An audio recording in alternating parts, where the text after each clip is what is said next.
উৰুঙা উৰুঙা আজি মাঘৰে বিহু। সঁচাই সকলো আছে একেদৰে, অথচ কিবা যেন উকা উকা।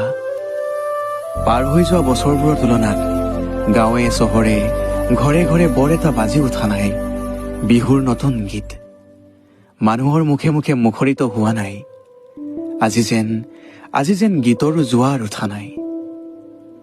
যিহেতু অসম আৰু অসমীয়া জাতিটোক মনে প্ৰাণে ভাল পোৱা আৰু জাতিটোৰ বাবে সাৰে সিমজুৱে কাম কৰা আজি হেঁপাহৰ জাতীয় উৎসৱ ভোগালী বিহুটিত যে কায়িকভাৱে আমাৰ লগত জুবিন দা নাই, ভাবিলে এক আচৰিত আৰু অসহনীয় অনুভৱ। হে জুবিন দাৰ পবিত্ৰ আত্মা, আপুনি য'তেই আছে শান্তিত থাকক। পোনপ্ৰথমে আপোনালৈ বুলি বাপতি সাহোন ভোগালী বিহুৰ আন্তৰিক শুভেচ্ছা আৰু ওলগ আগবঢ়াইছোঁ।